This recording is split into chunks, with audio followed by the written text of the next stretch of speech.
Assalamualaikum warahmatullahi wabarakatuh.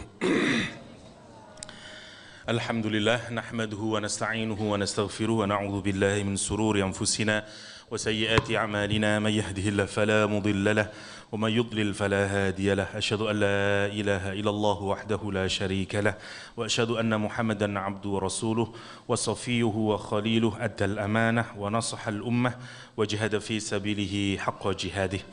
Ikhwafillah rahimakumullah, alhamdulillahirabbil alamin. Pada kesempatan pagi hari ini kita menyelesaikan surat Al-Insyiqaq yang kemarin kita insyaallah sampai di penjelasan tentang bagaimana orang-orang yang menerima catatan amalnya atau kitab yang merekam semua perbuatannya di dunia ini dengan tangan kanannya. Dan kita akan melihat sekarang sisi sebaliknya, yaitu mereka yang akan mendapatkan catatan amalnya dengan tangan kirinya. Tanpa memperpanjang, hanya sekedar untuk mereview ulang bahwa surat Al-Insyiqaq Allah mengawali dengan bagaimana Allah menggambarkan ketundukan makhluk Allah Subhanahu wa taala, yaitu langit dan bumi, yang seringkali menarik di dalam Al-Qur'an bahwa langit dan bumi kadang Allah menggambarkannya sebagai gambaran dari kita. Misalnya Al-Qur'an menyatakan was-sama'i wa ma banaha wal ardi wa ma tohaha, misalnya sebagai gambaran dari laki-laki dan perempuan. Dan menariknya hubungan antara sama dan ard atau langit dan bumi sebagaimana gambaran laki dan perempuan makhluk Allah Subhanahu wa taala. Ini kalau kita renungkan memang indah ya.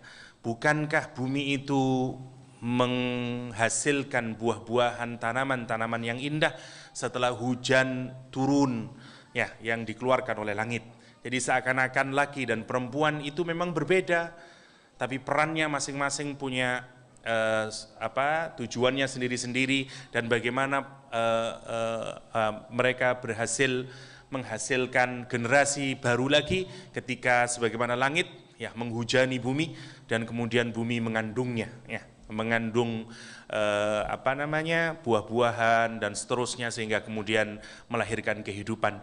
Allah seringkali menggunakan metafor langit dan bumi sebagai gambaran dari diri kita sendiri sebenarnya, dari laki-laki dan perempuan. Di ayat ini Allah menggambarkan nanti bagaimana Allah ketundukan yang digambarkan secara apik sebagai penjelasan sebagaimana penjelasan kita kemarin. Langit dan bumi taat kepada Allah Subhanahu wa taala, wa adzinat li rabbiha wa huqqat. Dan Allah kemudian menyatakan bahwa kita ini mau taat atau tidak taat, bahwa sesungguhnya kita ini juga sama, sedang kembali menuju Allah Subhanahu wa taala. Ya ayyuhal insan innaka kadihun ila rabbika kadhan famulaqih. Kemudian kita ditunjukkan dengan dua keadaan, bagaimana kalau kita nanti berhadapan dengan Allah Subhanahu wa taala. Satu, keadaan mereka yang sangat bahagia karena tidak dihisab kecuali dan hisab yang ringan. Hisab yang dimaksudkan adalah bukan hendak diteliti, hanya sekedar dipampangkan saja, sebagaimana jawaban Rasulullah SAW saat Aisyah bertanya kepada beliau sebagaimana penjelasan kemarin. Nah, kita akan memulai kajian hari ini dari gambaran yang kedua, yakni orang-orang yang menerima tangannya dari arah belakang punggungnya. Bismillahirrahmanirrahim. Kata surat Al-Insyiqaq di ayat yang ke-10, insyaallah hari ini kita menyelesaikannya. Wa amma man utiya kitabahu wara'a dhahrih. Dan adapun orang yang menerima catatan amalnya, kitabnya, kitabul fujjar ya, wara'a dhahrih, di balik punggungnya. Ada dua pendapat di kalangan para ulama. Yang pertama, bahwa ayat ini dirujukkan kepada salah satu gembongnya orang Quraisy, orang kafir Quraisy, namanya Al-Aswad bin Abdil Asad ya. Sebagaimana Imam Qurtubi menyatakan nazalat fil Aswad bin Abdil Asad ya. Akhi Abi Salamah, saudara laki-lakinya Abu Salamah ya. Sebagaimana penuturan Ibnu Abbas terhadap ayat ini. Thumma hiya ammatun fi kulli mu'minin wa kafir. Dan kemudian setelah itu ayat ini dibikin terbuka untuk siapapun saja. Meskipun awalnya spesifik tapi kemudian terbuka. Kenapa? Karena memang bunyi ayatnya menggunakan man, yang kemudian maknanya bisa ke siapapun saja. Tapi kita lihat dulu gambaran siapa Al-Aswad bin Muhammad bin Abdul Asad ini, yang digambarkan sebagai salah satu contoh. Kalau kita kepingin tahu Muhammad Al-Asad bin Abdul Asad, Al-Aswad bin Abdul Asad adalah gambaran orang yang nanti kalau menurut Al-Quranul Karim menerima catatan amalnya dengan di belakang punggungnya atau dengan tangan kirinya. Al-Aswad bin Abdul Asad adalah orang pertama yang keluar dalam pertempuran Mubarazah di Perang Badar. Sebagaimana yang kita ketahui bersama, perang zaman dahulu kala sebelum perang secara masif antara dua kekuatan, selalu ada perang duel dulu, perang tanding dulu. Jadi dari kalangan grup A mengeluarkan siapa, dari kalangan lawannya mengeluarkan siapa, yang dikenal dengan Mubarazah, ya, atau perang tanding. Ya. Dari kalangan orang kafir Quraisy yang pertama kali keluar, ya, untuk melawan orang-orang Muslim Madinah di bawah pimpinan Rasulullah SAW di Perang Badar, ya, yang jumlahnya 313 itu adalah Al-Aswad bin Abdul Asad. Dia keluar duluan. Dan siapa yang keluar dari kalangan orang Madinah? Sahabat Rasulullah SAW adalah pamannya sendiri, ya, Sayyidina Hamzah. Hamzah keluar dan kemudian membunuh Al-Aswad bin Abdul Asad. Sementara Al-Aswad bin Abdul Asad ini bersumpah kepada kaumnya, karena di Perang Badar ini dia bersumpah kepada Tuhannya, kata dia la asyribanna, kata dia, pasti aku bersumpah, aku akan minum, kata dia, dari haudihim, dari oase mereka, dari danau mereka, karena ada danau di Perang Badar itu. Nah, saya akan memastikan saya minum dari danau itu, kata dia, atau dari oase itu, atau aku akan hancurkan tempat minumnya orang Muslim itu, atau kata dia kalau aku tidak dapat, ya, pokoknya bagaimana aku bisa, either saya minum dari danau itu, atau aku akan dari oase itu, atau aku akan hancurkan oase tersebut. Apa yang terjadi begitu dia keluar? Ya, dalam perang tanding itu Hamzah berhasil memutus betis Al-Aswad bin Abdul Asad, dan dia dengan merangkak menuju danau tersebut, dan kemudian Hamzah berhasil memenggal Al-Aswad bin Abdul Asad. Inilah orang pertama dari musuh Islam di Perang Badar yang keluar dan melakukan perang duel. Setelah itu nanti diikuti oleh 3 sahabat Nabi, yang kemudian orang-orang kafir Quraisy mengeluarkan 3 lagi tokohnya, ya, yang terkenal sebagaimana kisah Perang Badar yang banyak kita ketahui bersama, ya. Misalnya keluar nanti 3 orang dari kaum Quraisy karena mengetahui Al-Aswad bin Abdul Asad telah gugur. Dia mengatakan, siapa, keluarkan dari kalian. Ada 3 orang Madinah yang melawannya, tapi kemudian orang Quraisy menyatakan, siapa kalian? Kami orang Ansor. Saya hanya mau berperang dengan orang-orang kami, yaitu orang-orang Mekah yang pindah ke Madinah. Rasulullah SAW kemudian menyuruh Hamzah, Ali, dan Ubaidah bin Al-Haris untuk melawan mereka. 3-tiganya nanti berhasil mengalahkan musuh Allah Subhanahu wa Ta'ala di Perang Badar. Di Perang Badar turun untuk mereka surat Al-Hajj ayat 19, hadani khusmani ikhtasamu ila akhirih. Ini sebagian ulama tafsir merujukkan ayat wa amma man utiya kitabahu bi wara'a dhahri, direferkan kepada Al-Aswad bin Abdul Asad. Makna yang pertama.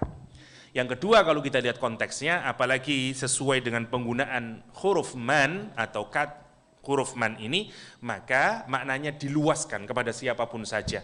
Tidak hanya Al-Aswad bin Abdul Asad, tapi siapapun punya peluang untuk mendapatkan, ya, catatan amalnya atau kitabnya dari belakang punggungnya. Kita lihat, wa amma, dan adapun man, siapapun saja, utia yang diberikan kitabahu, kitabnya, wara'a dhahrih, dari belakang punggungnya. Kenapa dia kok tidak menerima dengan tangan kirinya?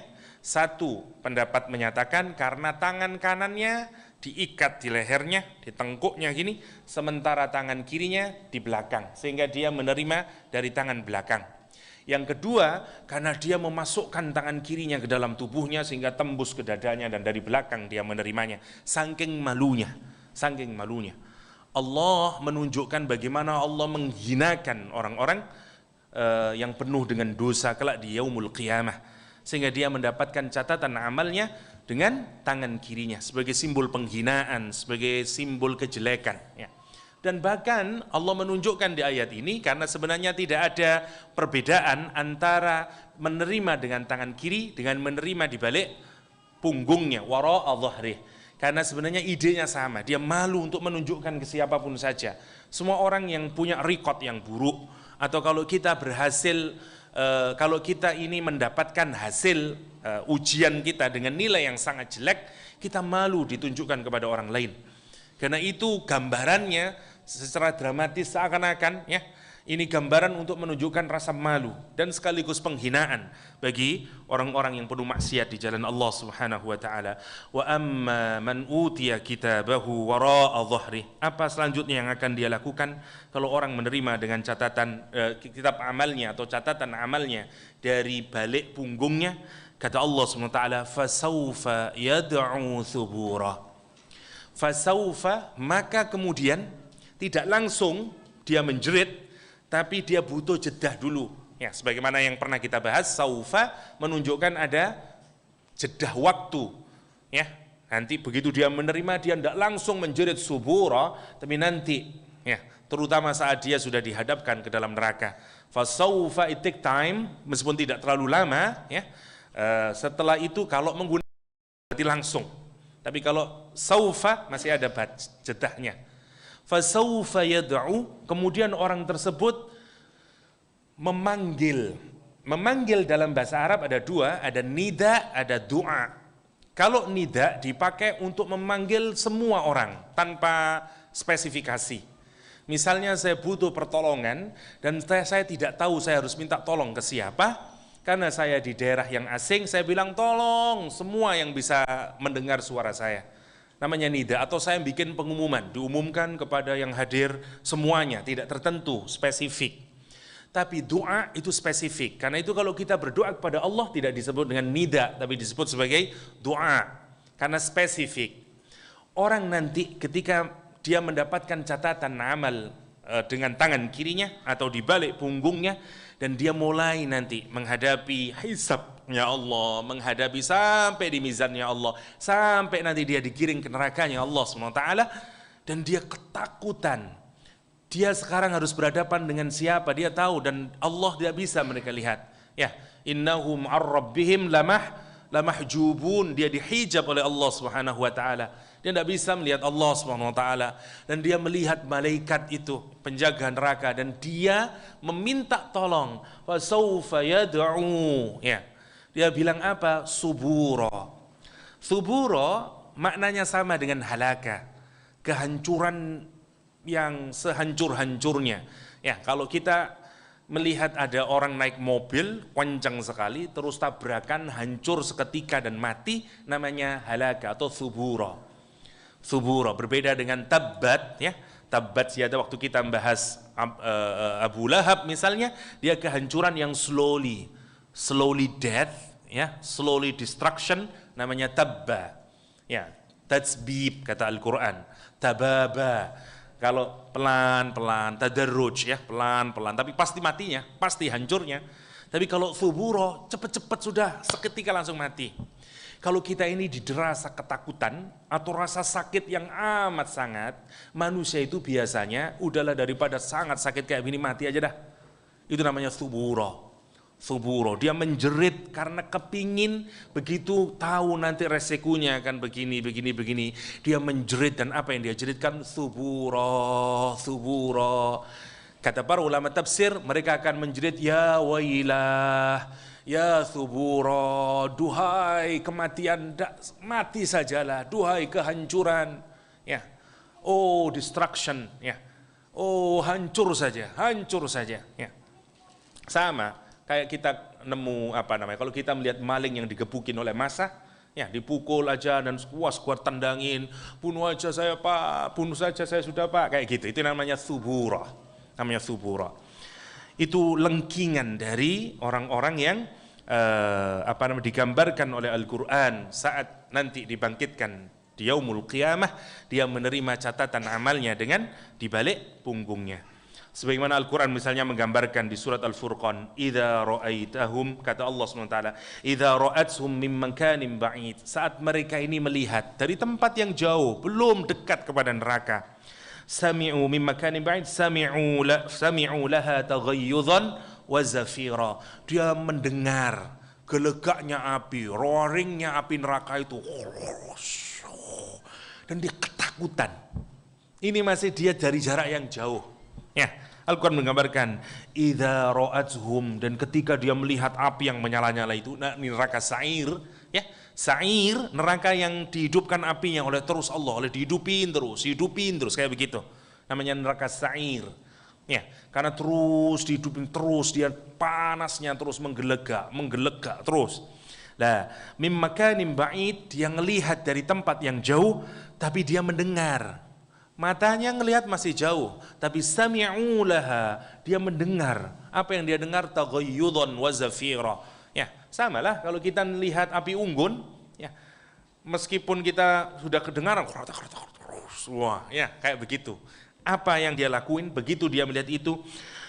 Wa idza ulqu minha makanan dhayyiqan muqarrabin, apa kata muqarranin, apa kata dia? Da'au hunalika thubura, dia menjerit dengan kalimat yang sama, ya, thubura, hancur, mati saja. Itu yang digambarkan oleh Al-Quranul Karim. Ya, ya Allah, orang baru melihat neraka saja sudah dia mending mati. Nanti Allah menggambarkan, Allah menyatakan kamu tidak bisa mati. Allah bahkan menyatakan bukan kamu tidak bisa mati, tidak bisa ngomong suburo, tapi disuruh ngomong apa? Suburong katsira, kata Allah SWT. Suruh ngomong berkali-kali, kamu akan hidup mati, antara hidup dan mati. Yo tidak hidup, yo tidak mati. Ya, itu yang digambarkan oleh Al-Quranul Karim. Kita lanjutkan. Fasawfa yad'u subura wa yasla sa'ira. Yasla kalimatnya pasif, ya. Jadi kalimatnya aktif maksud saya. Yang menarik, yasla itu nyungsep atau datang atau memasukkan dirinya, to enter, ya, untuk memasuki. Yang menarik, orang ini digambarkan seakan-akan tubuhnya itu, ya, dengan sendirinya datang menuju nerakanya Allah Subhanahu wa taala, musairnya Allah kepada sa'ira. Yang menarik sebenarnya orang itu, ya, kalau ada bahaya, tubuhnya akan menghindar, refleksinya begitu. Kalau tangan kita ada api di sini, kita sentuh, tangan kita begini. Apapun sajalah. Kalau panas, kita dongak ke atas karena sangat silau cahayanya, kita kemudian merem, ada refleks dari tubuh kita. Satu, entah karena kesadaran kita, atau karena refleks. Ya, sadar, kalau sadar juga sama, kepanasan tangan kita begini. Tangan menjadi bagian instrumen dari diri kita, alat kita yang nurut dengan kita. Tunjuk, berhenti nunjuk, kita bisa memerintahkan. Tapi nanti di yaumul qiyamah, ya, tangan kita sudah tidak bisa menjadi bagian yang akan mentaati kita. Dia akan mentaati Allah Subhanahu wa taala. Sebagaimana digambarkan di surat Yasin, ya, yauma nakhtimu ala afwahihim wa tukallimuna aydihim wa tashhadu arjuluhum, semuanya bersaksi untuk kita dan termasuk tubuh kita. Ya, orang yang penuh maksiat, yang catatan amalnya dia terima di balik punggungnya, yasla, ya, dia akan wayasla, tubuhnya itu akan bergerak terus menuju ke nerakanya Allah Subhanahu wa taala, wa yasla sa'ira, dan dia akan masuk ke dalam neraka sa'ir. Allah di tempat yang lain Allah kadang menggunakan kata pasif, ya, seakan-akan didorong saya ke sana. Yang ini enggak. Ini seakan-akan dia enggak ada alternatif yang lain karena tubuhnya tidak bisa. Dia mentaati Allah sekarang. Kamu dulu menggunakan tubuhku ini untuk bermaksiat kepada Allah. Sekarang tidak bisa lain, kamu harus memasukkan ke dalam nerakanya Allah Subhanahu wa taala. Wa yasla sa'ira innahu kana fi ahlihi masrura.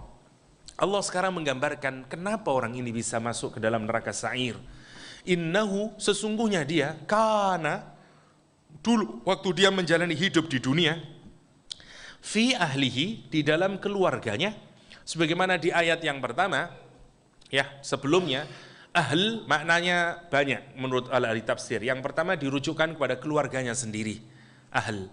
Yang kedua dihubungkan kepada keluarga sesama muslim ya.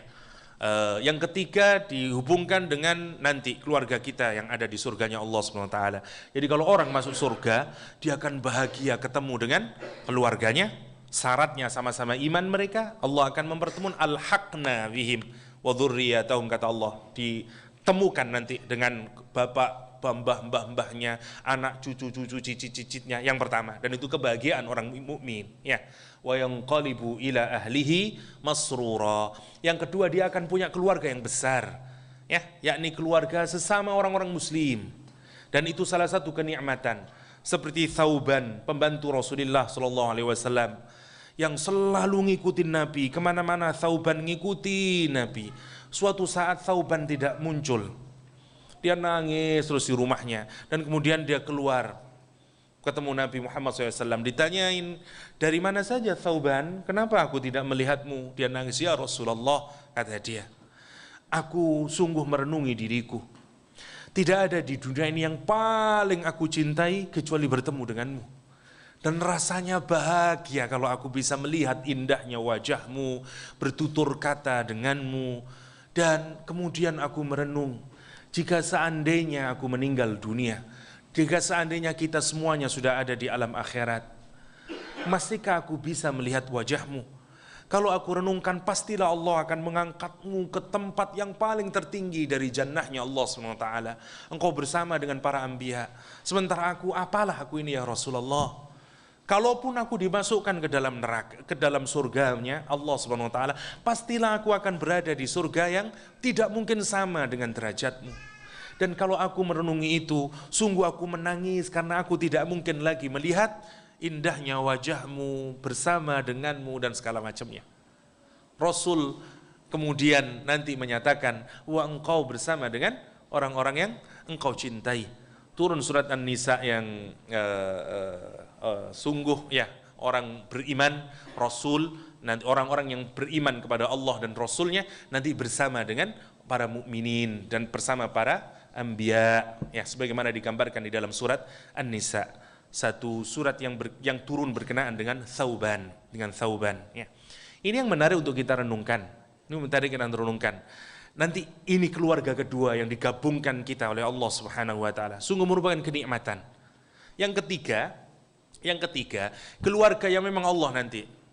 Kita punya bidadari dan segala macam, ada 3 model keluarga.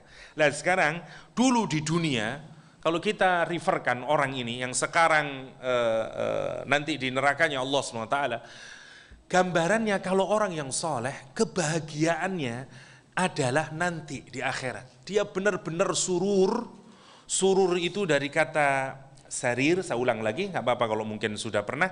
Sarir, kasur artinya. Kebahagiaan yang dalam yang ada di dalam hati kita. Ya. Karena itu rahasia namanya sir. Orang pacaran yang rahasia, orang Jawa nyebut sir-siran. Ya. Jadi kebahagiaan yang masuk ke dalam hati. Orang mukmin dulu di dunia tidak pernah bahagia dalam pengertian total bahagianya. Selalu dia ada rasa cemasnya, ada rasa takutnya, misalnya kalau Anda tiba-tiba dapat uang 2 miliar, tidak kemudian bahagia atau apa, tapi ya Allah zakatnya nanti ya apa ya, kalau saya nanti dituntut pertanggungjawaban sama Allah ya apa ya, selalu begitu. Selalu ada antara khauf dan roja. Karena itu Allah menggambarkan puncak kebahagiaan yang benar-benar bahagia 100%, kapan orang mukmin itu? Saat dia nanti di akhirat. Tapi orang yang ahli neraka, bahagianya totalnya kapan? Dulu saat dia di dunia. Bedanya itu. Jadi mari kita cek hati kita. Kalau kita ini bahagia secara sempurna di dunia ini, jangan-jangan ada yang salah dalam cara kita memaknai harta benda dan seluruh kenikmatan di dunia ini. Rasulullah SAW bersama Umar bin Khattab dan Abu Bakar As-Siddiq, ya, saat dikasih makanan yang enak, minuman yang enak, Rasulullah masih menggenang air matanya di pelupuk matanya, di sudut matanya, sambil berkata, "Tsumma latus'alunna yauma idzin anin na'im. Sungguh semua kenikmatan ini pasti nanti akan dimintai pertanggungjawabannya oleh Allah SWT. Orang mukmin tidak mungkin dia memuaskan kebahagiaannya di dunia ini. Karena satu sisi mesti dia ada ketakutannya. Bagaimana? Kalaupun dia punya rumah yang sangat besar dan luas, jauh dalam hatinya dia takut, ya apa nanti pertanggungjawabannya kepada Allah ya. Dan semuanya itu yang hatinya orang mukmin. Karena itu Allah menggambarkan sururnya kapan nanti. Sementara orang ahli neraka kapan sururnya? Innahu kana fi ahlihi masrura. Dulu waktu dia ada di dunia bersama keluarganya bahagia dia, tidak pernah mikirin apa-apa. Udahlah, enjoy it. Dia tidak pernah mikirin resiko, tidak pernah mikirin apakah ini benar mendapatkan ridho Allah, bagaimana nanti saya tanggung jawabnya di akhirat, dan dia tidak pernah peduli. Itu yang dimaksud dengan innahu kana fi ahlihi masrura, masrura. Masya Allah ya. Karena itu ini yang harus kita takutkan ya. Lihat misalnya penurutan Ibnu Zaid. Wasafallahu ahlal jannah bil makhafah wal khuzni wal buka wasyafaqah fid dunya. Ya, Allah mensifati ahli surga itu dengan apa? Rasa takut, rasa sedih, tangisan, ya. Empati ya di dalam dunia ini. Fa'aqabahum bihi an-na'ima was-surura fil akhirah. Dan Allah nanti memberikan balasan atas semua ya empatinya kepada orang lain. Dia tidak bisa bahagia beneran itu. Dia sedang makan enak di restoran, dia lihat dari jauh orang miskin dan segala macamnya, tidak bisa dia senang semuanya. Orang mukmin tidak bisa memberikan semua kesenangannya di dunia ini.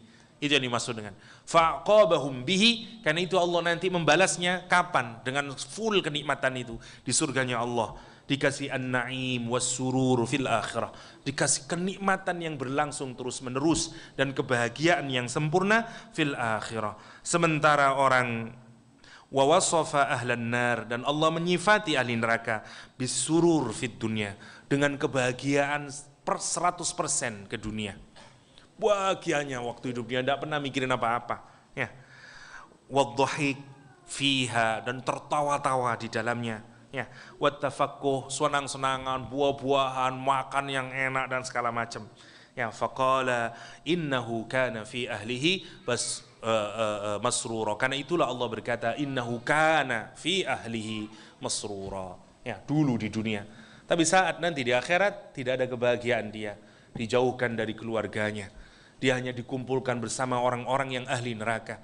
Dan itu merupakan kesedihan lagi. Dia bertemu dengan sesama ahli neraka dan mereka saling mengkritik, menghujat dan saling mencela satu sama lain.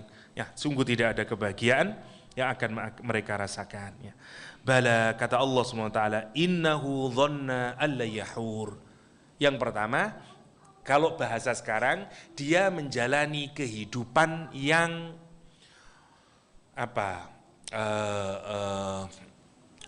menghamba kepada nafsu, hidup yang hanya pokoknya kepingin mengejar kesenangan, leisure, ya, bukan happiness, tapi leisure, atau kesenangan yang sifatnya material, fisikal, sensual, ya.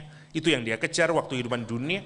Yang kedua cirinya innahu dhanna alla yahur. Dan ini memang penyebabnya. Innahu, sesungguhnya orang itu dulu dhanna, yakin di dunia. Yakin apa dia? Alla yahur. Kalimat yang dipakai lan. Lan itu sama sekali dia tidak punya keyakinan sama sekali. Enggak sama sekali. Apa? Yahur, akan dikembalikan. Hur dari kata mihwar atau mahwar, orbit ya. Kalau kita punya jangka dari titik pertama kemudian kita putar, kembali lagi ke titik yang awal, namanya mahwar atau mihwar ya, orbit ya. Kita juga ngomong misalnya hiwar, kalau orang berdiskusi, saya ngelempar pertanyaan kemudian dijawab balik lagi ke saya, namanya hiwar ya. Lah orang ini punya kesadaran bahwa saya hanya hidup di dunia ini dan saya tidak terlalu pernah punya pikiran apakah saya nanti akan dikembalikan lagi oleh Allah. Saya berasal dari dunia, nanti saya akan dimunculkan lagi dari dunia ini untuk bertanggung jawab terhadap semua amal. Innahu dhanna allai yahur. Dia tidak pernah yakin untuk itu. Innahu dhanna allai yahur. Masya Allah ya. Bala, kata Allah SWT, inna rabbahu kana basira. Padahal, kata Allah SWT, sesungguhnya Allah Subhanahu wa ta'ala kana bihi, terhadap orang itu, siapapun yang berbuat maksiat, yang hidupnya enjoy di dunia, tidak pernah mikirin akhirat, ya terus tenggelam dalam kemaksiatan dan kenikmatan-kenikmatan duniawi semata-mata. Apa kata Allah? Aku melihat, full view, dilihat benar oleh Allah Subhanahu wa taala. Lihat, yang digambarkan di ayat ini sebenarnya bukan gambaran dosa yang dilakukan secara fisik, ya penglihatannya di sini, tapi lebih semua yang ada di dalam hati, surur, kebahagiaan dalam hati, ya.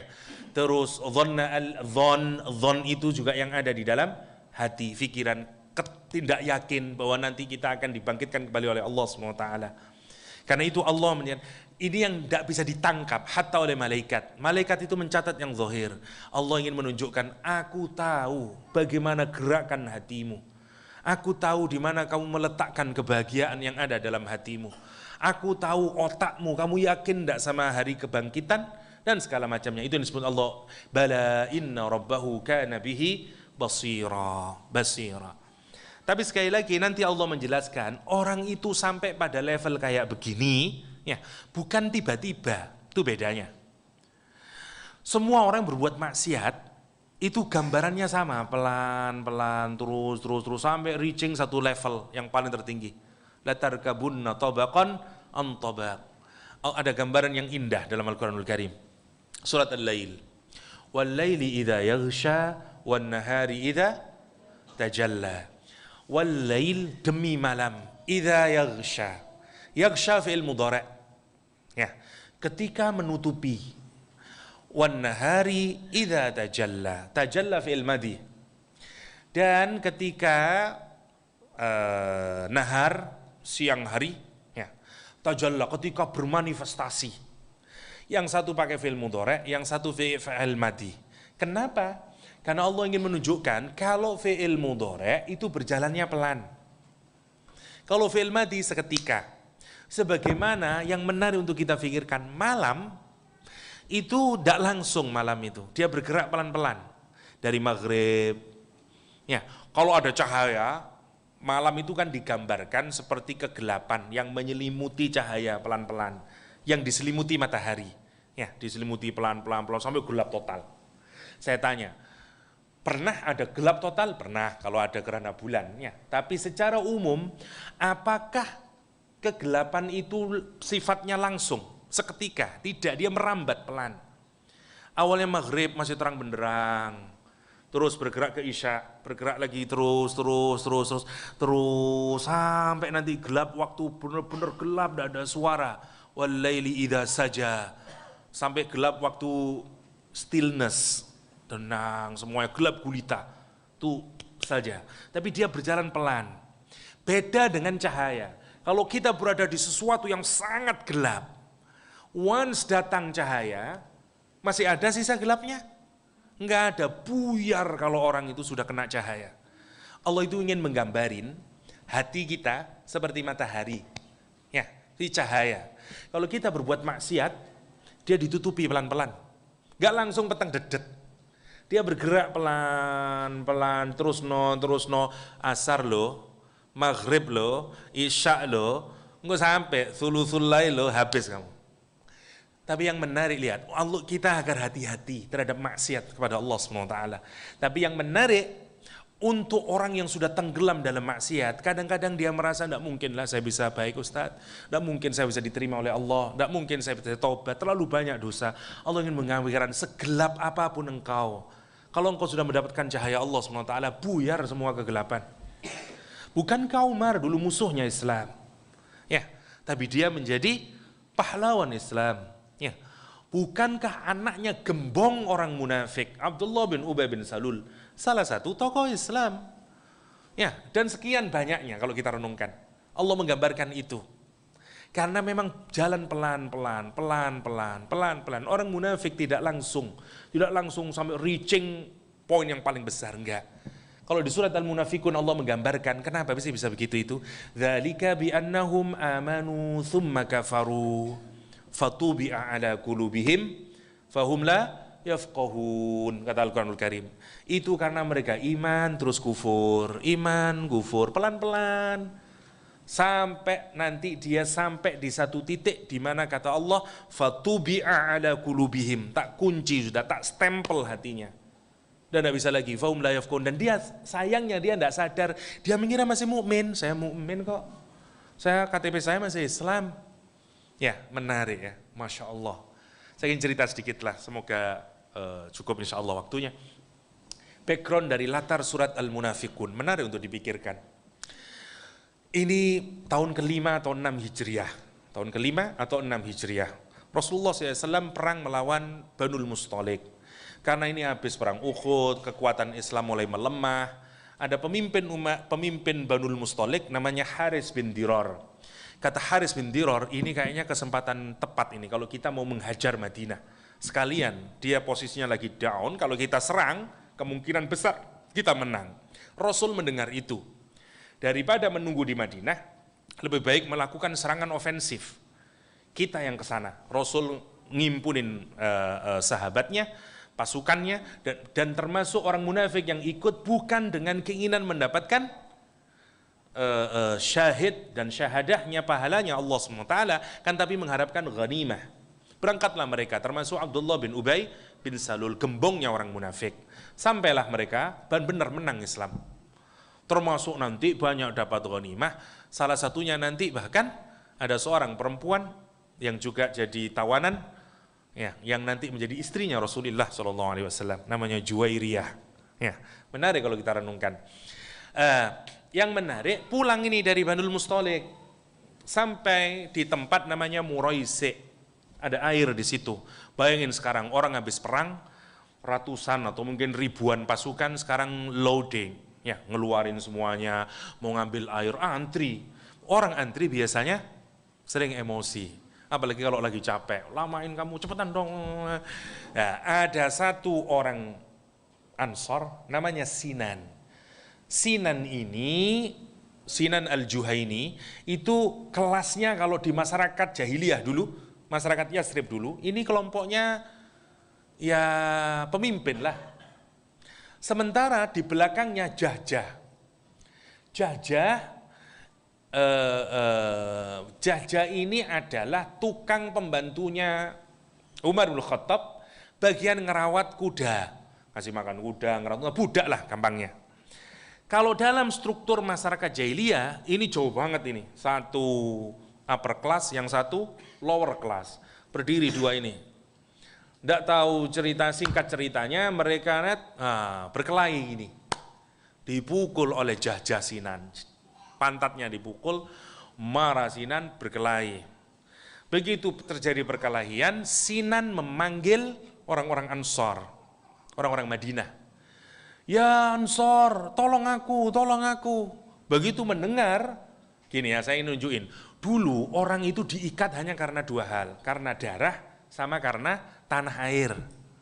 Gak ada ikatan yang lain dulu, belum ada NKRI, gak ada Pancasila, gak ada nilai itu. Orang itu baru mikir bentuk masyarakat itu karena nilai. Itu nanti ketika zaman Renaissance, mulai mikir. Dulu semuanya, masyarakat itu ngumpul karena ada satu keturunan, darah, ya marganya apa, atau karena sama-sama meninggali satu tempat tertentu. Nabi itu jeniusnya minta ampun, ya, karena dia orang pertama yang bereksperimentasi bikin masyarakat tidak karena darah, tidak karena ikatan tanah.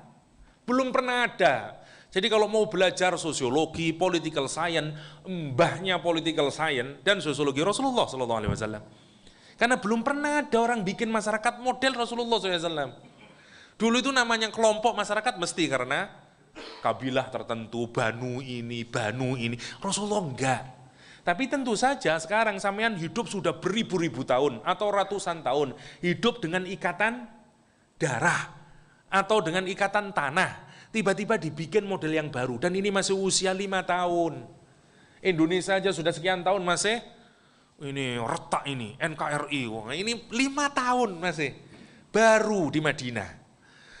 Nah, begitu Ansor, wah yang Jahjah, kamu bawa nama Ansor ya? Muhajirin, rame ini. terjadi mau perang, Rasul dengar, marah Rasul. Kata Rasul, "Fama balu da'wal jahiliyah?" Kenapa kalian masih menggunakan panggilan jahiliyah ini? Ada apa kalian masih menggunakan panggilan jahiliyah? Innaha kalimatun muntinah. Itu panggilan busuk, kata Rasulullah SAW. Kenapa? Baru saja mereka berperang karena kalimatullahil ulia, la ilaha illallah, yang mengikat kita karena la ilaha illallah. Darah kita beda. Ya, beda memang. Saya jenengan dukongin. Misalnya, satu beda. Yang kedua, yang menarik, sekarang kalian mau berperang dengan menggunakan alasan jahiliyah. Saya orang Ansor, kamu orang Muhajirin. Dan mereka tersadar, oke, salah. Tapi Abdullah bin Ubay bin Salul ada di situ. Dia tahu dari awal Abdullah bin Ubay bin Salul gak suka sama Nabi Muhammad. Kenapa? Dulu saya pernah jelasin kalau tidak salah, ada dua suku besar di Mekah, di Yasrib. Satu Aus, satu Khazraj. Khazraj terdiri dari 9 distrik. Pemimpin terbesarnya Khazraj itu adalah Abdullah bin Ubay bin Salul. Yang sini jadi semuanya jadi 12, Aus 3, ini 9. Pemimpin terbesarnya Abdullah bin Ubay bin Salul. Habis itu terjadi perang, sekarang banyak yang mati pemimpin tuanya, yang tersisa dan yang paling kandidat paling besarnya adalah Abdullah bin Ubay bin Salul. Atau katakanlah ada dua lah kandidat, satu Aus, satu Khazraj. Satu Khafifah, satu Gosipul misalnya ya. Sudah jelas ini kandidatnya. Sopo ini tadi gubernur Jawa Timur ini. Tiba-tiba ada beberapa anak muda dari kalangan Aus sama Khazraj. Dia tertarik, kepingin mendengarkan, ya Allah, Nabi Muhammad tuh kayaknya keren itu di Mekah itu. Datang ke Mekah dia, ngomong sama Nabi Muhammad, jatuh cinta sama Muhammad, pasang badan, kalau jenengan pirsa teng Yasrib, kita siap membela sampai titik darah penghabisan. Dan menjadikan Rasulullah untuk menjadi Nabi. Tapi begitu Rasulullah pindah hijrah, dia dipilih menjadi, ternyata semuanya ngikutin. Siapa yang paling kecewa? Abdullah bin Ubay bin Salul, kan menurut dia ini jatah saya ini. Bingung Khafifah kali Gosipul. Loh, kok ndak aku sing dadi? Siapa dia? Gitu. Orang mana dia? Itu yang terjadi. Maka, tapi karena dia politikus ulung, dia tidak oposan dengan Nabi. Kalau saya oposisi, saya tambah dapat apa-apa. Karena animo masyarakat sekarang menuntut perubahan. Semuanya kepingin Muhammad SAW. Daripada saya tidak dapat apa-apa, mending saya pura-pura tetap dan saya bisa maintain kaum saya tetap mendapatkan posisi kehormatan saya, tapi saya tidak benar-benar percaya sama Muhammad. Karena itu dia selalu mencari, lihat, kalau politikus, begitu ada kesempatan untuk bisa merobohkan, dirobohin. Dan itu yang dilakukan Abdullah bin Ubay bin Salul. Begitu ada bibit pertengkaran antara Aus sama Khazraj, yes, dikumpulin sama dia orang Ansor. Diletakin di tendanya. Ada pemuda masih 10-11 tahun, namanya Zaid bin Arqam, dalam tenda itu. Apa katanya siapa? Abdullah bin Ubay bin Salul. Kata Abdullah bin Ubay bin Salul, look, apa yang telah kita lakukan sama orang Mekah itu, sama orang Muhajirin. Dia datang ke sini tidak bawa apa-apa, miskin, gak punya pekerjaan, gak punya tempat tinggal. Kita orang Madinah yang ngasih tempat tinggal, ngasih makan, ngasih pekerjaan, ngasih istri, dan segala macamnya. Tapi lihat apa yang mereka lakukan kepada kita. Bukan respect, berterima kasih, ngucapin syukur, malah mereka sudah berani memukul kita. Ini, apa yang kita lakukan ini persis omongan orang-orang zaman dahulu. Wah, namanya politikus itu kalau ngomong pointer, kita bisa tertarik dengan omongannya. Nanti kata Al-Quran, kalau mereka berbicara, kamu akan mendengarnya. Wa iyaqulu tasma' liqaulihim. Kata Al-Quranul Karim. Kalau engkau lihat penampilannya, kamu kagumi fisiknya. Wa idza ra'aitahum tu'jibuka ajsamuhum. Wa iyaqulu tasma' liqaulihim ka'annahum khusyubum musannadah. Kata Al-Quranul Karim. Yang menarik, orang ini ngomong gitu, ini persis seperti pepatah Arab. Sammin kalbak, yakulka. Kamu gemukkan anjingmu, setelah itu anjingmu menggigitmu. Kita ini seperti melihara anjing. Kita kasih makan. Begitu kenyang, dia gigit kita. Ya, sekarang siapa yang disebut anjing itu berarti? Rasulullah dan kaum Muhajirin. Karena itu pidato dia. kita ambil dua hal sikap politik kita. Yang pertama, nanti direkam oleh Al-Quran, surat Al-Munafikun. Direkam oleh Al-Quran, kita ambil dua hal. Satu, la tungfiku, omongannya Abdullah bin Ubay bin Salul direkam oleh Al-Quran. La tungfiku ala man inda Rasulillah hatta yang faddu. Jangan kalian kasih lagi lah nikmat, makanan, uang kepada orang yang ada di sekitar Rasulullah. Siapa berarti itu? Muhajirin. Hatta yang faddu. Nanti kalau kamu tidak kasih, imigran-imigran gelap ini, nggak jelas ini, nanti pelan-pelan dia akan nyari tempat yang lain lah. Kita ini kan ANC, ngasih pekerjaan, gini-gini. Jangan kasih, nanti dia akan disperse. Hatta yang faddu, yang pertama. Yang kedua apa kata dia? La irroja'na ilal Madinah. Nanti kalau kita pulang ke Madinah, la nukhrijanna, kata dia, kita akan keluarkan ya al-a'azzu minhal adzal. Orang yang mulia akan mengeluarkan orang yang rendahan. Siapa yang al-a'az? Orang Ansar. Siapa yang adzal? Orang Muhajirin. Zaid bin Arqam, anak masih 10 tahun, muang kelipol, kurang ajar sampean. Berarti Nabi Muhammad dianggap adzal, marah dia. Dan pintar Abdullah bin Ubay bin Salul, dia keluar dari tenda, enggak, aku enggak ngono maiku, cuman duyonan. Tapi dia udah bersungut-sungut, kurang ajar kamu. Dia datang ke pamannya, paman gini, pamannya kebakaran juga. Dia datang ke Rasulullah SAW. Rasulullah ada dalam tenda bersama Umar bin Khattab. Cerita pamannya, gini. Umar langsung bilang, I know the guy, let me do it, Nabi. Ya. Jangan Umar, nanti orang mengira aku membunuh saudaraku, membunuh sahabatku. Akhirnya dipanggillah Zaid bin Arqam yang masih kecil itu. Kamu benar dengar gitu-gitu? Ya Allah, ya Rasulullah, benar gini. Oke, sekarang Abdullah bin Ubay bin Salul yang diundang. Lihat, politikus ngomong Masya Allah, ngomongnya berbusa-busa dengan agama. Dia bilang, begitu datang ke Rasulullah, ayat 1 surat Al-Munafikun.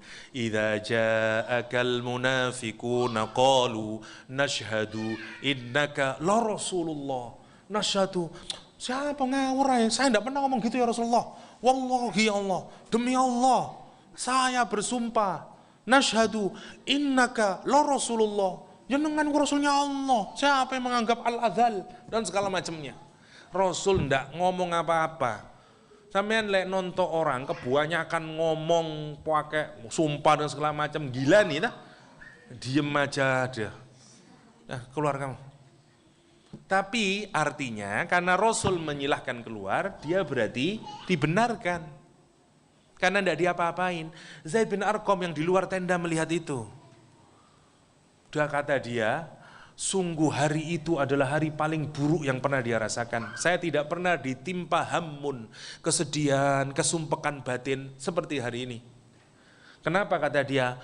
Kata dia, kadzdzabani Rasulullah. Rasul menganggap saya ini berdusta dan menganggap Abdullah bin Ubay bin Salul itu benar.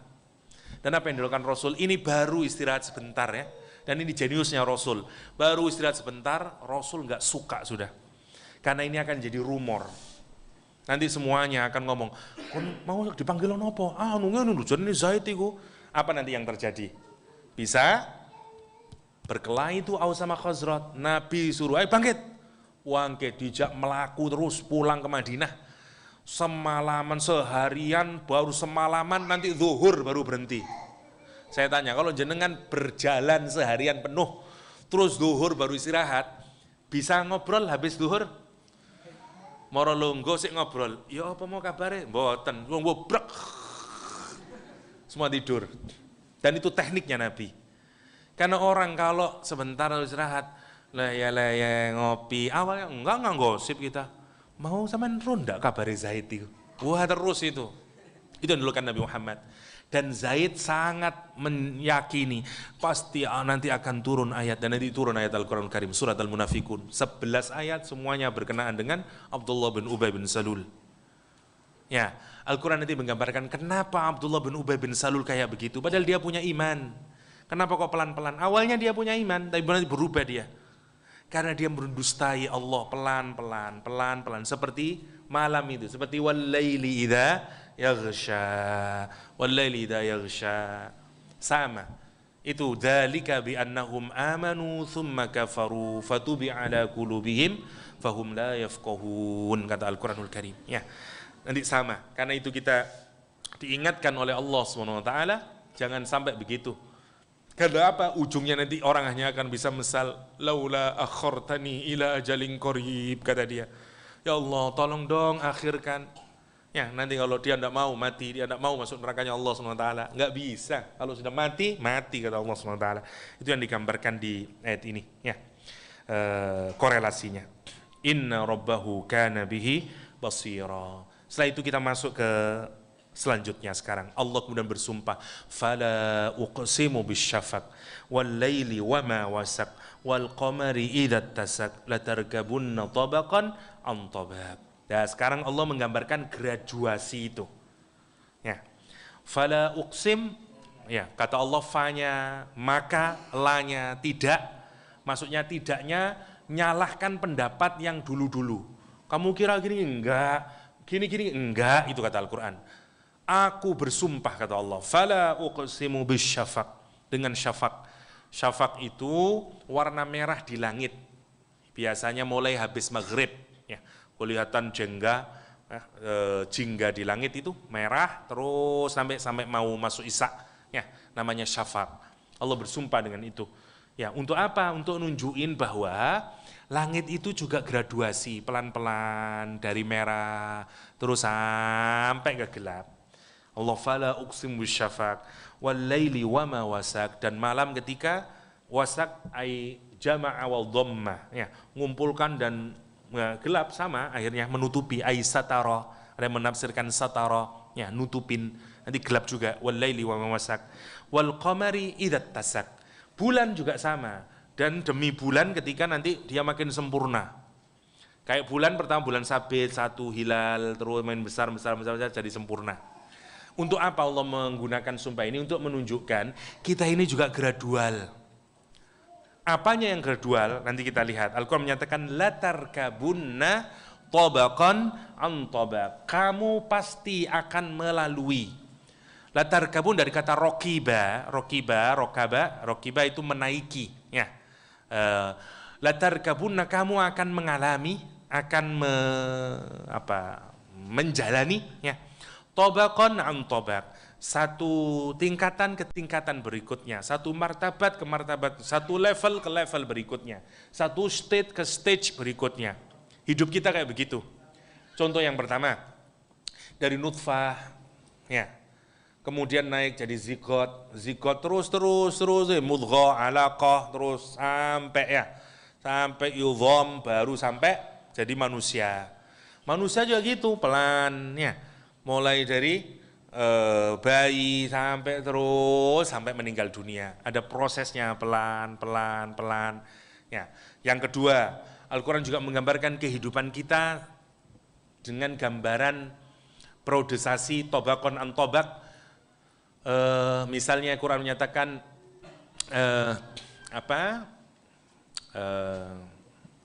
innamal hayatid dunya, kata Allah, innamal hayatud dunya la'ibun wa lahwun wa zinatun wa tafakhurun wa takathurun, ya, fil amwali wal aulad. Ada 5 periodisasi hidup manusia itu kalau mau disederhanakan. 1, masa play, main. Masa anak-anak itu kalau ditanya tujuan hidup apa? Main. Bangun tidur main. Saya sama umiknya anak-anak sampai oleh maghrib sih main. Saya tidak sadar kadang-kadang memang dunianya, Quran aja menyebut la'ibun. Memang main dunia dia. Semuanya main toh. Kita yang bingung orang tua. Kon kulo kok dolen terus. Memang dia main. Untung anaknya tidak paham Quran, ya. Quran, ya memang dunia saya itu la'ibun, mah. Al-Quran menyatakan stage pertama la'ibun. Yang kedua lahwun. Lahwun itu entertainment. Game. Yang senangnya sudah entertainment, musik, film, nyanyi-nyanyian, wapalah, ngumpulin Hot Wheel dan segala macam, itu periode kedua orang. Ngapalin lagu, macam-macam, itu namanya kehidupan manusia. Ya, alhamdulillah kalau kita tidak kayak begitu. Ada orang yang lepas dari itu. Dari kecil dia sudah mulai menuju akhirat ya. Yang kedua, yang ketiga wazinatun. Zinatun ini usia remaja, mempercantik diri. Laki-laki berngosnya, muscle-nya ditunjukkan, segitu. Perempuan juga gitu, sudah mulai gambarin. Itu dunianya. Memang kita lucu kalau melihat itu, nonton anak SMP, SMA, bingung ya, Masya Allah. Nonton anak SMP, jadi ngocor rambut, ya Allah. Perempuan masih oke, banyak laki-laki gitu itu. Kalau kopian wedi rambutnya, yes. Ya wazinatun, memang masanya dia wazinatun, bukan ini untuk membenarkan ya, tapi sekali lagi bahwa itulah periode. Jadi motifnya dia dalam hidup zina, zinatun ya, bukan zina pakai zinatun, beautification. Jadi dari play, kemudian entertainment, habis itu beautification. Seweneng anak masa pemuda SMA itu, kalau melihat pakai baju mereknya, tunjukin itu yang paling keren kata dia. Kalau HP yang paling apanya, wes itu namanya beautification, masanya memang. Habis itu nanti naik, namanya tafakhur. Tafakhur itu sudah menunjukkan identitas diri kita. Saya sarjana, ya benar ya. Nanti mulai kira-kira mulai usia kuliah lah, itu mulai tafakhur. Baru keterima di UTS, di UNER, namanya jasnya UNER itu atau jasnya ITS keren banget itu pokoknya. Kemaunya tiap hari pakai jas itu, set. TS ya, padahal kalau sudah semester 7, 8, skripsi tidak selesai-selesai, malu dia. Ditanya semester berapa? Tapi semester 1, 2, jas itu menempel ya, was ya. Kayak begitu, tafakhur. Nanti terus itu sampai dapat pekerjaan, pertanyaannya tentang alhamdulillah saya manajer narsisme, selfishness, itu tafakhur. Nanti puncaknya setelah tafakhur, ini seluruhnya untuk kehidupan dunia ini. Takatsur fil amwali wal aulad. Banyak-banyakan harta sama anak. Sing diomong wis ngono tok, ya pekerjaan sampean ya wis ngono iku. Mobilnya nambah wis yo. Waduh, anake piro saiki wis ngono. Ndak mungkin anak SMA ngomong ngono. Enggak. Itu masa bapak-bapak, mulai udah 40 tahun ke atas. Takatsur fil amwali wal aulad. Ya, dan ono ngerongsongi omongan apalagi di Indonesia, Masya Allah itu. Jangan perhatikan di kantor, ada orang nganu tanah baru lagi, ada buka lagi, kon iso ngamek yo duh. Padahal ndak iri awalnya, begitu sampai di rumah mohon bojone, yo Mas oleh ndi duit yo, kapan ya kita punya ya. Situ takatsur fil amwali wal aulad. Takatsur fil amwali wal aulad. Ya. Jangan ditambahi wal azwaj, enggak lah itu ya. Dimarahin ibu-ibu dan nanti. Yang menarik adalah itu yang dimaksud latarkabunna tabaqan an tabaq. Kita semuanya akan melewati masa kayak begitu itu. Dari satu one stage to another, one stage to another. Untuk nunjukin apa sih? Kenapa kita digambarkan ada periodisasi perubahan itu? Karena Allah ingin mengingatkan bagaimanapun kita melewati hidup, kita harus sadar ujungnya mau kemana kita ini? Ke Allah SWT. Ya ayyuhal insan. Masih topik utama ayat ini sebenarnya ada pada apa? Ya ayyuhal insan, innaka kadihun ila rabbika kadhan famulaqi. Itu topik utama surat ini. Hei manusia sing kari lupa, kamu itu kalau melakukan aktivitas apapun, mesti kamu itu berusaha untuk bisa mencapainya. Kita ini semuanya begitu. Karena kita punya motif, punya tujuan dalam hidup, dan segala macamnya. Dan Allah, apapun yang kamu lakuin dalam hidup itu, kamu akan menemuinya. Satu, menemui hasil dari apa yang kamu usahakan. Entah nanti berakibat dosa atau pahala di akhirat. Yang kedua, nanti kamu akan menemui Allah SWT, suka atau tidak suka. Karena itu, dipikir semuanya itu. Meskipun waktu entertainment, apakah saya memilih entertainment yang membuat Allah ridha? Apakah saya ingin menunjukkan tafakhur sebagai tafakhur yang dibenarkan dalam agama? Apakah saya mau memilih takatsur fil amwali wal aulad yang dibenarkan dalam agama dan segala macamnya? Karena kalau ndak Allah mengingatin kita, ya yual insan innaka kadih, letih, kesel orang itu, struggling terus tiap hari kita begitu itu. Karena kita mengejar sesuatu. Mari UTS, mari ngono UAS, mari UAS, mari ngono ngene, terus itu. Hidup itu kadihun ila rabbik. Tapi tidak sadar sebenarnya kita ini sedang kemana, karena semua amal tidak ada yang hilang. Semuanya nanti dipertanggungjawabkan di hadapan Allah. Famulaqih, kata Allah. Nanti ada liqa'nya. Semua yang kita lakukan hari ini nanti ada liqa'nya. Liqa' apa? Liqa' terhadap hasil perbuatan yang kita lakuin. Misalnya 24 jam kita ngapain saja tadi. Nanti ada famulaqih. Kita akan dapat hasilnya nanti. Satu. Yang kedua, kita akan bertemu dengan Allah SWT. Untuk apa? Ditanyain terhadap ini semuanya. Nah kalau ditanyain baru nanti dapat catatan amalnya. Mau nerima tangan kanan atau tangan kirinya. Itu loh maksudnya. Karena itu core dari surat Al-Insyiqaq, sebenarnya itu yang paling inti temanya adalah kata itu, ya ayyuhal insan. Karena itu kalau kita lagi malas ibadah, lagi rasanya hidup itu tidak mikirin akhirat, dipukul-pukul dadanya itu sambil ngerenungi ayat Allah, ya ayyuhal insan innaka kadihun ila rabbika kadhan famulaqih. Pasti ketemu Allah. Mau kemana kita ini? Itu yang diingatkan Allah melalui ayat ini. Karena itu Allah mengingatkan, kamu ini sekarang latar kabunna tabaqan an tabaq. Allah kemudian makanya kata, lucu kalau orang tidak sadar itu. Padahal setiap amal, you mau sadar atau tidak, pasti nanti akibatnya kita akan temui. Ya, bayangin, jangankan Masya Allah amal ya, uang makanan aja hasilnya kita akan temui. Ya, waktu kita makan tidak sadar kita terus naik, gendut kan, terus naik. Sudah, itu hisaban yasira, makannya sedikit. Fasaufa yuhasabu hisaban yasira, ditimbang dikit timbangannya, makannya sedikit. Ya, makannya banyak pasti banyak. Sama ya'mal mithqala dzarratin khairan yarah, kelihatan semuanya. Satu, itu yang dimaksud. Yang kedua, kita akan bertemu dengan Allah SWT. Kan itu Allah lihat di ujung ayat ini, Allah menyatakan, fama lahum la yu'minun, kata Al-Quran. Fama lahum, kenapa bisa orang-orang itu tidak beriman, kata Allah SWT. Sudah sedemikian jelasnya, orang itu hanya mengalami perubahan. Sebagaimana langit yang tiap hari kalian saksikan, hei manusia, aku bersumpah demi langit itu. Yang awalnya bergerak dari merah, kemudian ke gelap, sampai habis gelapnya. Dari bintang yang awalnya cuma hilal satu garis, kemudian bergerak dia sempurna. Hidup ini hanya perjalanan saja. Life is a journey toward Allah Subhanahu wa ta'ala. Ya. Mau kemana? Jadi kalau mau disingkat, life is journey to Allah. Mau tidak mau, sadar atau tidak sadar. Karena kalau orang mati, kita bilang apa? Inna lillah. We belong to Allah. Ya. Kita ini milik Allah. Nah kayak anak SMA itu yang masa beautification, I belong to you.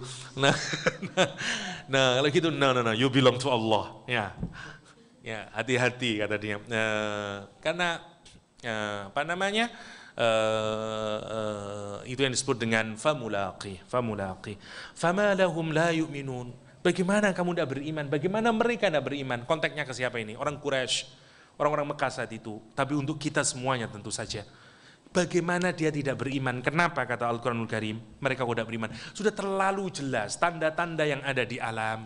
Gini ya, Allah itu kalau meringatin kita semuanya. Saking sayangnya Allah kepada kita, semua potensi yang ada di dalam diri kita itu diharap dikasih wasilahnya agar kita ini taat kepada Allah. Agar kita menerima Allah. Contoh, mata kita disuruh Allah ngelihat langit itu. Ya, semuanya, akal kita, pikiran kita, hati kita, semua dikasih medianya sama Allah. Jadi kalau sudah saya papar kamu dengan hidayah dan kamu tidak mengambilnya, ibarat wong fama lahum la yu'minun. Kon ya apa tole? Ibaratnya sini soto, sini rawon, sini kolak, sini segala macam dan segala macam. Saya lapar, luwe. Terus saya tanya, "Lah mbok pangan po?" Oh, lah ngoten to. Itu gampangannya. Allah kirim nabinya, Allah kasih Al-Quran, Allah ciptakan alam semesta ini, Allah ciptakan langit. Semuanya itu menjadi ayatnya Allah SWT. Dan yet orang tidak beriman. Karena itu Allah menyatakan, فَمَا لَهُمْ لَا يُؤْمِنُونَ. Bagaimana kalian tidak beriman kepada Allah SWT? Kenapa? وَإِذَا قُرِئَ عَلَيْهِمُ الْقُرْآنِ لَا يَسْجُدُونَ. Dan ketika dibacakan Al-Quran, dia tidak sujud. Kenapa kok Allah bilang sujud? Gini ya, karena ada tradisi di kalangan orang-orang Arab.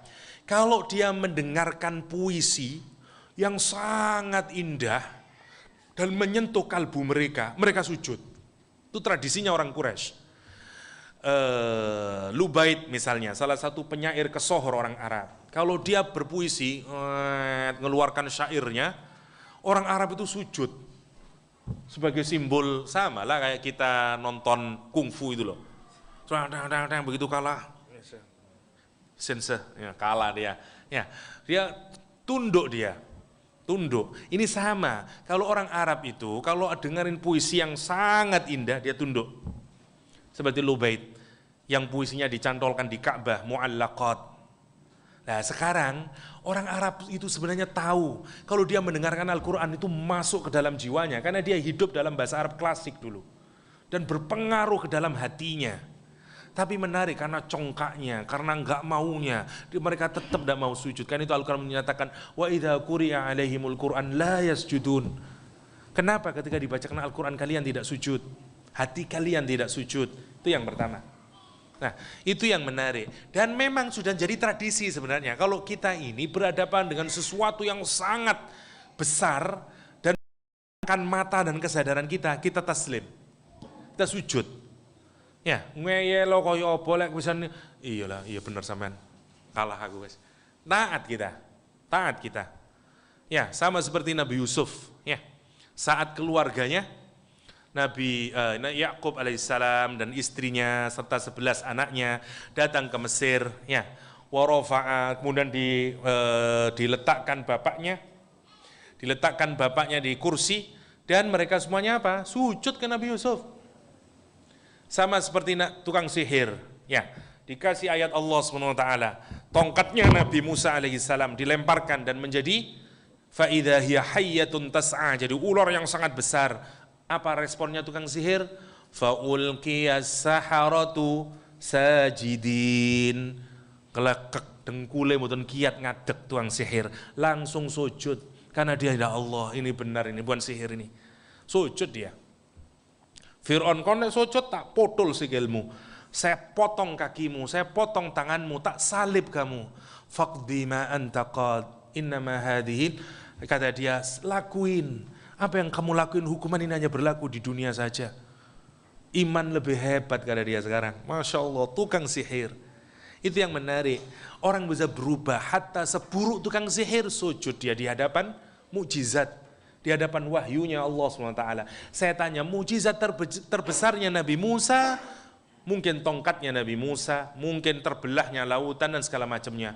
Mukjizat terbesarnya Rasulullah SAW adalah Al-Quranul Karim. Bagaimana kita tidak sujud ketika dibacakan Al-Quranul Karim? Ya, itu yang diingatkan Allah SWT. Terbuat dari apa hati orang yang tidak mau tersentuh dengan Al-Quranul Karim? Ya, waktunya tinggal berarti 2 menit tadi itu, 8 menit sekarang ya. Wa idza quri'a 'alaihimul Qur'anu la yasjudun. Tinggal sedikit lagi. Kata Allah SWT menutup ayat ini untuk menjadi renungan kita bersama. Kenapa sih dia kok tidak mau sujud? Bahkan apa yang dia lakukan? Bahkan dia mendustakan Al-Quranul Karim. Dia menganggap Quran ini bagian dari kedustaan, ya.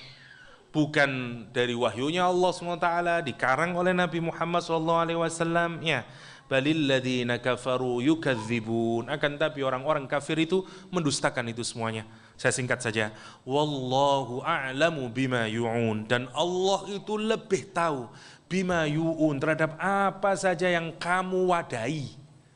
Wi'a, atau seperti kisahnya Nabi Yusuf, wi'a i akhi, ya, kantong bawa bag, bawa kantong dulu yang dianggap mencuri itu, nah namanya wi'a.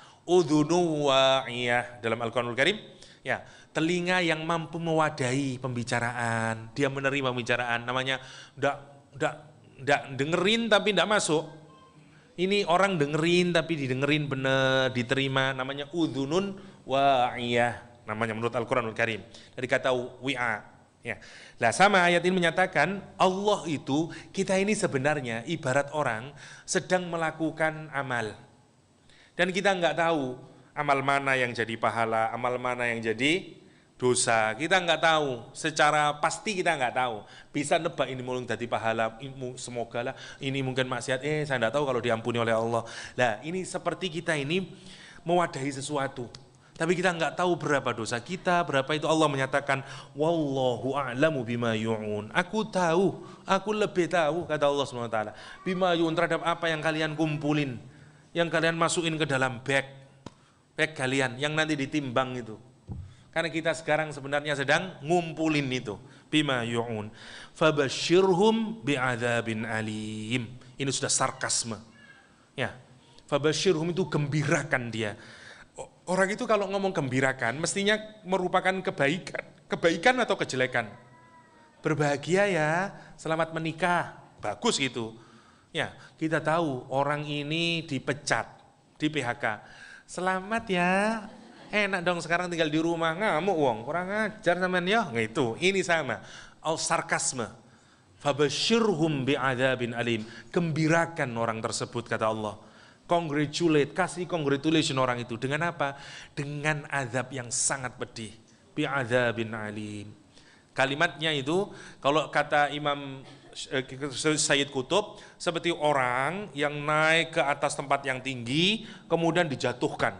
Jadi ibarat digawa seneng dhisik, api, marang jungkrak blok. Nah, jadi bikin tujuannya untuk shock dalam hati. Kan orang itu lebih senang begitu toh? Lebih senang ditunjukin dari awal kalau sengsara daripada senang. Misalnya, lebih baik lihat seorang perempuan, ya, dia masya Allah dihormatin, diapelin, dinikah, terus menikah, diberikan rumah tinggi. Setelah menikah 5 tahun, dia membawa perempuan yang lain lagi, berzina di rumahnya, dan kata dia, mending aku tidak menikah denganmu, kamu mendustai semua saya. Itu namanya fabashirhum bi'adzabin alim. Apa kata dia kalau mau? Kalau aku tahu, mending kamu tidak, dari awal saja kamu bilang kalau kamu benci sama saya, misalnya. Karena dia mau melakukan fabashirhum bi'adzabin alim. Abashirhum bi'adzabin alim. Ilal ladzina amanu wa 'amilus solihati lahum ajrun ghairu mamnun. Kecuali orang-orang yang beriman dan orang-orang yang beramal soleh. Alhamdulillah, sekali lagi Allah menggunakan wa 'amilus solihat, bukan wa 'amilus solihah. Maksudnya bukan orang yang banyak amal solehnya, pokoknya beramal soleh. Karena solihat itu jam'u qalil. Kalau dalam hitungan kira-kira tidak lebih dari 10. Sebenarnya Allah, pokoknya satu punya iman, yang kedua amal soleh, meskipun kamu tidak bisa beramal soleh secara maksimal, it's okay, lahum ajrun, bagi mereka yang kayak begitu itu akan dapat pahala ghairu mamnun, yang tidak akan terputus, ay ghairu maqtu'. Yang pertama, pahalanya tidak keputus, dia akan terus dapat pahalanya. Sampai kapan? Sampai yaumul qiyamah, sampai dia nanti di akhirat terus dia akan mendapat balasannya. Yang pertama, ghairu mamnun. Mamnun. Yang kedua, mamnun itu maknanya selain tidak terputus adalah dari kata manna. Manna itu anugerah. Kalau saya ngasih uang kepada jenengan, misalnya saya kasih sepeda motor, jenengan senang. Tapi nanti begitu ketemu saya, sampean ono rodok sumpeke. Waduh, si ono ndingkule, matur nuwun nggih Pak, saya aneh. Nah, ada enaknya. Ya, karena mamnun. Karena itu anugerah saya loh. Bayangin, meskipun nanti di luar kita bahagia lagi, wah tapi udah ya, begitu ana wonge, matur nuwun Pak nggih sepeda ngaten ya. Namanya lah Allah menyatakan nanti kalau Allah membalas semua amal kita itu ghairu mamnun. Kita tidak harus berterima kasih kepada siapapun, nggak ada beban di hati karena memang itu balasan yang spesial dari Allah SWT. Itu dimaksud dengan ghairu mamnun, ghairu mamnun. Ya. Nah, balasan yang tidak akan terputus terus menerus sebagai balasan dari amal soleh yang kita lakukan, dan kemudian itu balasan yang membuat hati kita lega karena kita tidak dituntut dengan perasaan yang lain kecuali bersyukur, kecuali kenikmatan yang memang diberikan oleh Allah Subhanahu wa taala. Itu saja mungkin secara singkat, waktunya tidak mencukupi untuk kita diskusikan lebih jauh. Semoga ada manfaatnya, semoga Allah mengingatkan kita dan menguatkan iman kita agar kita terus-menerus menyadari ayat ini bahwa kita ini Tidak bisa enggak, kecuali kita akan berhadapan dengan Allah Subhanahu wa taala dan kita akan mempertanggungjawabkan amal yang telah kita lakukan selama di kehidupan di dunia ini. Dan semoga Allah menjadikan kita orang-orang yang akan mendapatkan catatan amal kita dari tangan kanan kita, dan Allah na'udzubillah menjauhkan kita dari orang-orang yang akan mendapatkan catatan amalnya wara'a dhahri, dari belakang punggungnya. Adanallahu iyyakum ajma'in wa sallallahu ala nabiyyina Muhammadin wa alihi wa sahbihi wasallam wa akhiru da'wana anil hamdulillahi rabbil alamin. Terima kasih kami sampaikan